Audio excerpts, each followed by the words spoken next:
Lorsque le destin frappe à notre porte. Alors, Méditation TV, c'est un canal d'expression que j'utilise pour communiquer sur ma passion, hein, que sont les annales akashiques. Mais il n'y a pas que ça dans ma vie. Il y a aussi d'autres éléments qui viennent nourrir cette expression des annales akashiques, que ce soit l'histoire, le symbolisme, le développement personnel, la psychologie, la psychanalyse, les grandes traditions, le voyage, et aussi le rapport que je peux entretenir avec la nature, un rapport qui est étroit et qui est assez étrange parce que c'est un rapport non pas de la nature des arbres, mais plutôt des éléments de la mer, puisque je vis sur l'eau. Donc c'est un petit peu tout ce que j'ai envie de transmettre. J'avais commencé à envoyer des vidéos sur les grands courants de sagesse. Je vais continuer pour 2023. Je vais faire quelques vidéos un petit peu en dehors des annales akashiques qui restent quand même mon moyen principal d'expression, de compréhension, d'étude. Mais tout ça est lié. C'est-à-dire, je ne peux pas dire, voilà, il y a d'un côté les annales akashiques, de l'autre côté il y a le symbolisme, après il y a l'histoire, après il y a les grandes traditions. Non, ou la Kabbale, tout ça c'est lié en fait. Ça fait partie d'une démarche commune que je mène et dont c'est un chemin, c'est un cheminement. Quel est le but de ce cheminement? Eh bien, c'est simplement de m'émerveiller du monde qui m'entoure et d'être un petit peu le témoin de cet émerveillement perpétuel. Dans cette vidéo, je vais vous raconter une histoire qui est vraie, qui est, qui est un petit peu quand le destin frappe à votre porte, est-ce qu'on va l'écouter? C'est une histoire qui m'est arrivée il y a quelques mois en arrière. C'était une très belle journée d'été et ma cafetière électrique à bord avait un souci. On n'avait plus de gaz. Bon. Alors, vous allez me dire quel est le lien entre une cafetière électrique et ne plus avoir de gaz? Eh bien, l'été, je suis au mouillage, je ne peux pas brancher ma cafetière électrique, donc je fais bouillir mon eau et je fais mon café ainsi. Et là, plus de gaz. Et j'avais absolument envie d'un café. Alors, mon mari est resté à bord en me disant, bah, écoute, va seul, va prendre ce café. Et à un moment donné, j'ai changé de route. Pourquoi j'ai changé de route? Je ne sais pas. Je peux pas l'expliquer.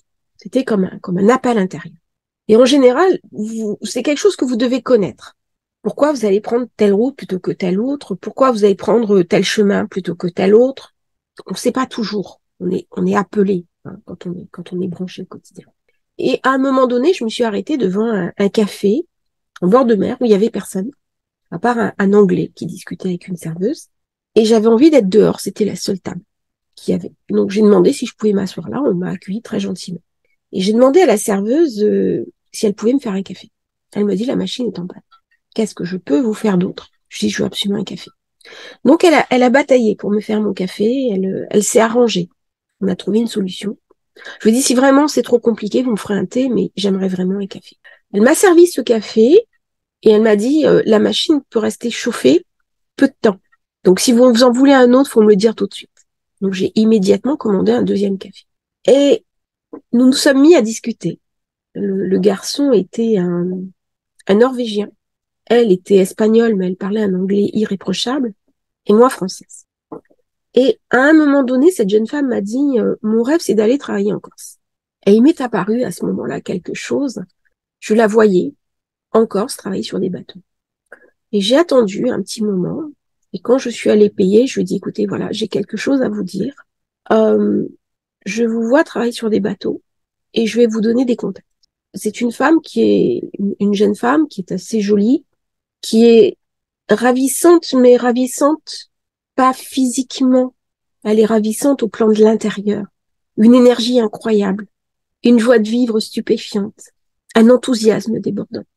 Pendant les instants où j'ai échangé avec elle, j'ai reçu une décharge d'énergie positive, quelque chose d'incroyable. Et je lui ai donné quelques conseils. Et je lui ai dit, voilà, vous pouvez aller sur Internet, vous faites comme ça, comme ça, comme ça. Et elle m'a dit, ok, je vais le faire. Et elle m'a demandé mon mail, que je lui ai donné très volontiers. Et puis, j'ai oublié. Je lui avais donné un très bon pourboire. Je lui avais donné en pourboire l'équivalent du prix du café. Parce que, déjà, je pouvais le faire à ce moment-là. C'est pas toujours le cas. Quand on donne, il faut toujours donner à sa mesure et jamais au-delà. Mais nous sommes aussi ce que nous donnons. Et un an et demi plus tard, cette jeune femme m'a envoyé un mail. Elle m'a dit, vous avez changé ma vie. J'ai beaucoup hésité à, à faire la démarche que vous m'avez conseillé de faire. Elle m'a dit, ce qui m'a incité, c'est que vous n'aviez rien à me transmettre. Vous n'étiez pas dans le job. C'était un conseil qui était gratuit. C'était une histoire de don. Et je venais de rompre avec mon petit ami. Et en fait, je n'étais pas heureuse dans le travail que je faisais. Je cherchais à changer de pays. J'avais besoin d'autres perspectives. J'avais besoin de voyager. Et j'avais besoin de temps pour moi. J'avais besoin de temps pour m'introspecter. Et cette jeune femme a regardé sur Internet ce que je lui avais conseillé de faire. Elle a suivi une formation, elle est partie et elle a été embauchée. Elle me dit 1 an et demi plus tard, j'ai reçu un très bon salaire, une très bonne expérience de vie. Il est clair que je ne vais pas pouvoir faire ça toute ma vie parce que c'est une profession qui ne me permet pas d'avoir une vie de famille, un petit ami, un compagnon, des enfants. Mais si je fais ça pendant 5 ans, 6 ans, 7 ans, 8 ans, eh bien, je vais gagner assez d'argent pour pouvoir acheter une affaire, pour pouvoir monter un projet personnel et pour pouvoir me réaliser. Et tout ce que j'aurais vécu me serait acquis. Et elle m'a remercié de ce geste que j'avais fait pour elle. Alors, j'ai eu envie de raconter cette histoire parce que nous sommes ce que nous donnons. Nous sommes cette spiritualité que nous incarnons. La spiritualité, la croyance, la foi, ce n'est pas uniquement nous tourner vers le divin. Ce n'est pas uniquement la méditation que nous allons faire, même si c'est important. Ce n'est pas uniquement ce que nous mangeons. C'est avant toute chose. C'est même pas ce que nous faisons. C'est avant tout ce que nous sommes. Dans la vie, nous sommes invités à certains moments à changer notre destin, à changer notre regard sur la vie par des événements, par des personnes que nous rencontrons, par des expériences que nous vivons. Bien, c'est cela la spiritualité aussi. C'est-à-dire que si nous vivons la spiritualité uniquement enfermée sur nous-mêmes, nos livres, nos méditations, notre enseignement, quelque part, notre chemin n'est pas plein. À un moment donné, nous sommes invités à quitter nos livres, à quitter nos espaces de méditation, à nous confronter au monde. C'est une confrontation qui est difficile. C'est une confrontation qui n'est pas évidente. C'est une confrontation que j'ai mis beaucoup de temps à réaliser. Je sais à quel point c'est difficile de rentrer dans l'arène de la vie. Il y a 2 jours, j'étais en conversation avec une personne que j'ai eue en soins akashiques et qui me disait « je me sens pas prête à revenir dans l'arène de la vie ». Et je suis tombée malade.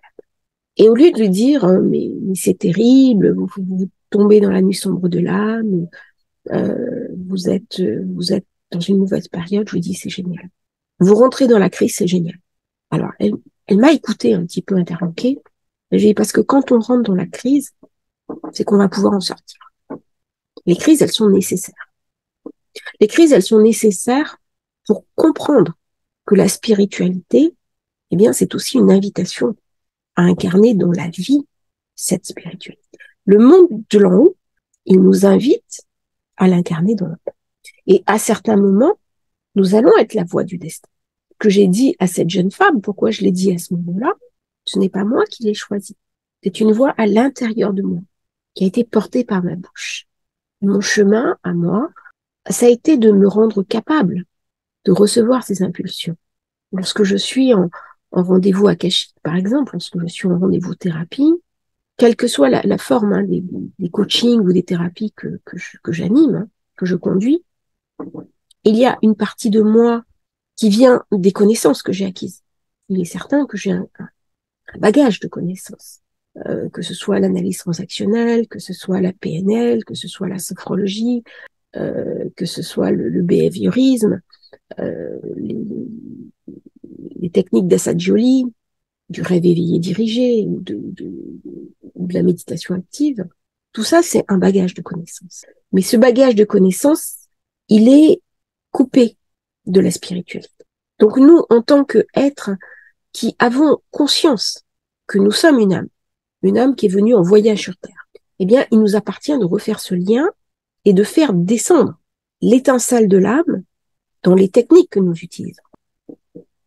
Et donc, quelque part, lorsque je parle, il y a une partie de moi qui parle à travers les techniques que je connais, que je maîtrise, les techniques du coaching, par exemple, hein, parce que j'ai 2 certifications de coach, mais pas uniquement.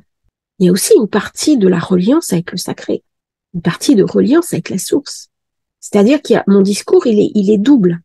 Il est en même temps filtré par les techniques que je possède, mais en même temps, il est inspiré par ce lien permanent que j'entretiens avec la source.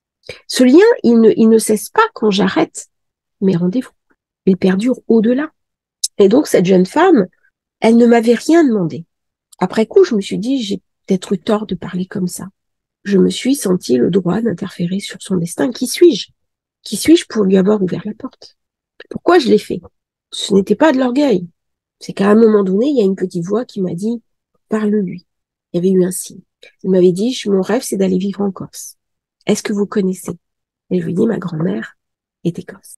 Et puis la Corse, je l'ai faite en bateau, puisque je vis sur un voilier. J'ai parcouru la Corse. Et là-dessus, nos regards se sont croisés, j'ai senti. Comme une étincelle, il faut que tu lui dises ton intuition. Et quand la petite voix parle, eh bien, ce sont nos guides de lumière. C'est quelque part l'étincelle, on se parle d'âme à ce moment-là, qui fait dire, voilà, ouvre-lui la porte. Ce qui s'est passé derrière ne m'appartient pas.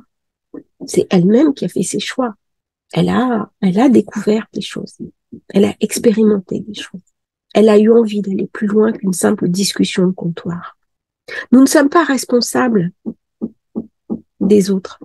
Quand en rendez-vous analakashique ou coaching, j'ouvre des portes à des personnes. C'est évident. Certains vont franchir ces portes. D'autres ne pourront pas les franchir. Le choix leur appartient. Est-ce que je suis responsable du fait qu'une personne ne va pas franchir la porte? Non. Je serai toujours là pour l'accompagner. Je ne vais pas juger. Peut-être qu'au jour d'aujourd'hui, ce n'est pas le moment. Peut-être que demain, ça sera le moment. Ou peut-être que le moment, ça ne sera jamais. C'est pas ça, la vraie question. La vraie question, c'est de se dire, je suis connecté avec le spirituel. Je me sens connecté avec le divin. Je reçois des étincelles. Mais qu'est-ce que j'en fais dans ma vie de tous les jours? Qu'est-ce que ça va changer dans ma vie? C'est-à-dire, on peut apprendre plein de choses. Qu'est-ce que je vais en faire? C'est ça la réponse. Sur les annales akashiques, par exemple, je forme des personnes à aller dans les annales akashiques. Et beaucoup de personnes me disent, je vais à mon tour faire des rendez-vous akashiques. C'est peut-être pas ça la réponse. La réponse, c'est peut-être d'utiliser les annales akashiques pour toute autre chose. Les utiliser pour soi. Qu'est-ce que je veux faire de ma vie? Au jour d'aujourd'hui, il y a personne qui me demande à faire des annales akashiques pour améliorer sa condition financière, sa profession, ses investissements. C'est un autre chemin. Alors certains vont me dire, c'est choquant de parler spiritualité au niveau de la matière. Mais nous avons un corps. Nous avons une réalité. Nous avons aussi une concrétude. C'est-à-dire que ce qui me permet de transmettre, ce qui me permet de faire cette chaîne, de diffuser de l'information, c'est aussi parce que ma vie matérielle est assurée. Comment est-ce qu'elle est assurée? C'est ça. Il n'y a pas uniquement les rendez-vous que je fais. Il n'y a pas uniquement les formations que je fais. Il y a une capacité que j'ai à voir l'avenir, à anticiper les choses. Et c'est cette capacité-là qui m'a permis d'avoir la vie que j'ai à l'heure actuelle. Alors j'en parlerai dans une autre vidéo, mais c'est ça aussi que les annales akashiques m'ont permis d'avoir. C'est pas uniquement j'apprends les annales akashiques et j'enseigne les annales akashiques. C'est j'apprends les annales akashiques et je me libère. Je me libère de quoi? En premier lieu, de ces souffrances. C'est vrai que depuis que je vais beaucoup plus dans les annales akashiques, mes souffrances passées ont véritablement été alchimisées. J'ai rencontré moi-même des personnes qui m'ont profondément aidée. Je ne suis plus du tout la personne que j'ai été. Quand on me voit maintenant, je souris à tout le monde, je suis heureuse de vivre. Chaque matin qui se lève est une nouvelle expérience. J'ai vécu 10 ans de dépression nerveuse. Est-ce que j'ai envie que tout le monde partage cette joie? Bien sûr, bien entendu. Ce n'est pas comment dirais-je, ce n'est pas de la manipulation. Ce que j'ai fait pour cette jeune femme, c'est un acte gratuit. Simplement, pourquoi j'en parle aujourd'hui?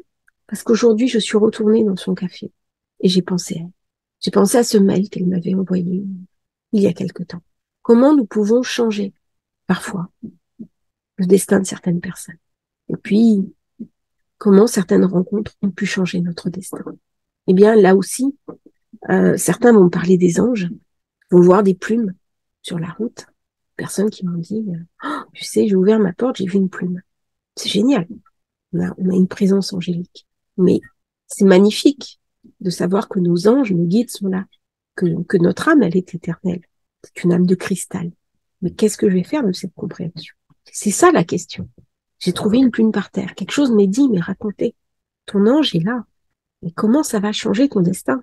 Comment tu vas l'incarner dans le réel et dans la réalité? C'est ça la question aussi à se poser. Depuis que je fais les annales akashiques, beaucoup plus qu'avant. Avant, j'y allais une fois de temps en temps. Maintenant, j'y suis très, très souvent. Bien, j'ai une vie qui est plus pleine, plus épanouie, plus heureuse. J'utilise mon intuition, pas que pour le sacré. Je l'utilise véritablement au quotidien. Pourquoi je prends tel chemin et pas tel autre chemin? Pourquoi, à un moment donné, je vais dire à une personne, ne fais pas ça? Alors, l'autre personne ne m'écoute pas toujours. Y compris mon époux, d'ailleurs. Une fois, je lui ai dit, non, ne fais pas ça. C'est pas le moment. Non, mais je veux absolument, ne le fais pas. Et il l'a fait. Et malheureusement, eh bien, derrière, il s'est blessé. Est-ce qu'il se serait blessé pareil à un autre moment? Je ne sais pas. Mais il y avait un avertissement. C'est pas toujours évident quand on a comme ça des intuitions, des impulsions qui nous poussent en avant, euh, pour être entendu, être compris, même de nos proches. Il y a, il y a un peu le mythe de Cassandre. Donc Cassandre, c'était un devin d'exception. C'est Bernard Weber qui en a fait un livre, hein, d'ailleurs, Le miroir de Cassandre. C'était un devin d'exception, un médium d'exception, et personne ne l'a croyait. C'est quelque chose que j'ai vécu pendant très longtemps dans ma vie. J'avais la volonté de transmettre mes intuitions aux autres. Et en général, les gens ne me croyaient pas. Et après, ils me disaient, oh, si je t'avais écouté. Et un jour, j'ai compris que c'était pas ça la réponse. La réponse était d'abord que moi, j'écoute mes propres intuitions et que je mette en adéquation ma vie et mes intuitions. Et c'est ce que j'ai fait. C'est ce que j'ai fait. Et aujourd'hui, j'ai une vie qui me convient. Je n'ai pas une vie, comment dirais-je, de luxe ou de superficialité. Je mets des vêtements très simples. Je passe ma vie en tongs, en claquettes. Euh, je n'ai pas de gros besoins. J'ai une vie même assez simple au point de vue matériel. Mais j'ai une intensité de vie qui me convient. C'est-à-dire que ma vie, elle est conforme à ce que je pense, à ce que je crois et à ce que j'incarne. Je crois que c'est ça la spiritualité. C'est pas uniquement méditer, prier, s'éveiller à soi-même. Ça en fait partie.